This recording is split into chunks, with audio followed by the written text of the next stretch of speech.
দেখো, নিজের জীবন কারো কাছে মূল্যহীন, কারো কাছে অমূল্যহীন। নিজের জীবনে কেউ কখনো দাম দিতে পারে না। মরে গেলে রয়ে যাবে কিছু স্মৃতি, আবেগ আর গোটা কয়েকদিনের ভালোবাসার ছবি। পৃথিবীর প্রত্যেকটা মানুষের জীবন কিন্তু বিশাল কষ্টদায়ক জীবন। যে যতই টাকাওয়ালা, যতই ধনী ব্যক্তি হোক না কেন, যতই পাওয়ারফুল লোক হোক না কেন, একটা কথা মনে রাখবে, জীবনে কোনোদিন টাকার পিছনে ছুটবে না। কারণ টাকার টেনশন জীবনের সব থেকে বড় টেনশন। আর এই টেনশন কিন্তু মানুষকে ধীরে ধীরে, আস্তে আস্তে, তিলে তিলে মানুষকে একদম মেরে ফেলে। তুমি জীবনে এমন কিছু ভাবো যেখানে সফলতা পাবে, আর সফলতা আসলে টাকা আসবে, আর টাকা থাকলে তোমার সব স্বপ্ন পূরণ হবে। দেখো, আমি অন্য কারোর মতো কিন্তু কোনো মোটিভেশন কথা বলছি না, জাস্ট আমার ভালো লাগলো, আমার মন থেকে সেই কথাটা আসলো, যেই কথাটা আমি কাগজের মধ্যে লিখে রেখেছি তোমাদের সামনে তুলে ধরার জন্য। যদি ভালো লাগে তাহলে অবশ্যই ভিডিওটা দেখো, আর যদি ভালো না লাগে তাহলে অবশ্যই স্কিপ করে চলে যাও। আমার ভিডিও কারো ভালো লাগতে পারে, আবার কারো নাও ভালো লাগতে পারে। আবার দেখো, এখানে অনেকে বলতে পারে ছেলেটা বিশাল পাকা পাকা কথা বলছে, নিজে এখনো সফলতা পায়নি, আর বিশালই পাকা পাকা মানে বিশাল জ্ঞান দান কথাগুলো বলছে। দেখো, যারা যারা এরকম নেগেটিভ কথা ভাবছো, সম্পূর্ণ ভুল ভাবছো। কারণ আমার মনে যেটা হলো সেটা আমি তোমাদের সামনে তুলে ধরলাম। কিন্তু একটা জিনিস জানো কি, বাড়িতে লিখার খাতার দাম আলাদা, আর পরীক্ষার হলে লিখা খাতার দাম আলাদা। মানুষকে সবসময় ভালোবাসবে এবং শত্রুকেও ভালোবাসবে, দেখবে নিজের জীবনটা সামনের দিকে অনেকটা সুন্দরভাবে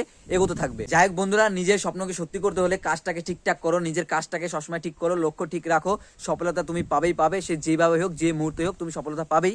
এই ছিল আমার মনের কিছু কথা, যা তোমাদের সামনে শেয়ার করলাম। ভালো লাগলো দেখে। যদি তোমাদের ভালো লাগে তাহলে অবশ্যই চ্যানেলটিকে সাবস্ক্রাইব করে, একটি করে লাইক করে, কমেন্টে যেন কেমন হয়েছে, আর বেল আইকন অবশ্যই অন করে রাখবে, কারণ এরকম ভিডিও আরো অনেক অনেক এরকম ভিডিও আমার এই চ্যানেলে দিব। আর হ্যাঁ, আমার বং বাংলা অফিসিয়াল ইউটিউব চ্যানেলে তোমাদের সবাইকে স্বাগত জানাই। আর এখানে শেষ করছি আজকের জীবনের বাস্তব কিছু কথার ভিডিও। দেখা হচ্ছে অন্য কোনো ভিডিওতে।